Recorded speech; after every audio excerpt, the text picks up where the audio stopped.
Number 5, Matvei Shuravin, which this is a guy that until I reminded you last minute that you definitely didn't fill in everything you needed to on our shared document.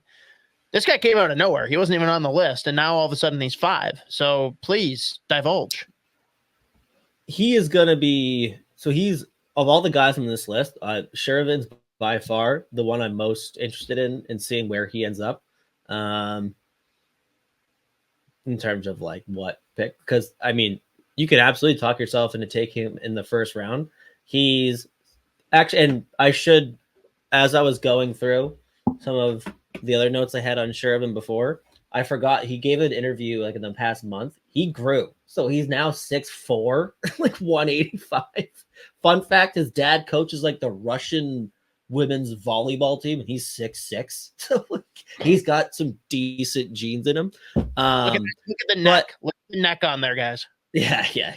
Fuck it. But this is a fucking big boy, and he is another big, high-end skate. Like, his skating ability is ridiculous. He profiles right now as like a solid defensive defenseman. It's been a really weird year for him. And I should have updated those KHL stats because he actually scored and became the youngest player in, I think it's CSKA Moscow's like history to score a goal in the KHL. I think he scored like his 3rd game or so. So I don't know why those stats, I didn't update that correctly, but whatever.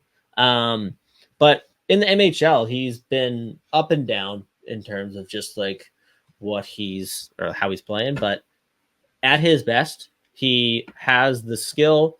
He's got transition, or like solid transition potential. Like, it's just been hit or miss, but he looks like a premier 2-way D-man. He can also play right and lefty like easily, but he is a solid all-around defenseman, 2-way defenseman.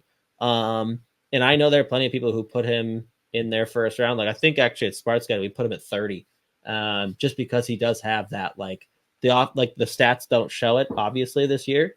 We're going to say the same thing about like Simashev last year, not comparing them, but just sometimes people read the stat line. They're like, what? He has like 8 points. Like, I cannot possibly, he can't flash on the offense, but he does have the skill.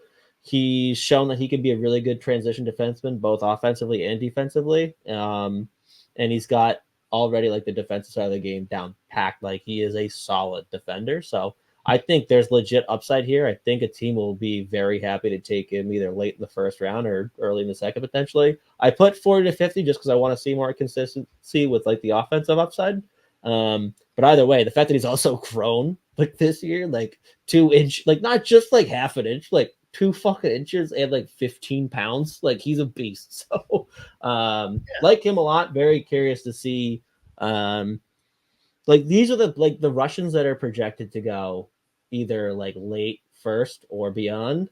I'm always curious to see like which teams actually invest a lot in like scouting in Russia. Carolina by far is the best because they've taken every single one of my favorite Russians the past 3 years. It's driving me fucking insane. So I'm sure he's going to end up being a Hurricane. So that sucks. Yeah, but I would definitely, again, like I said before, this is the player out of Russia that I'm the most interested in seeing how high he goes, because like there's legit upside with just like this profile of the player. So I like him a lot for sure. And I can't believe I didn't initially put him on the list. I don't know how I missed that.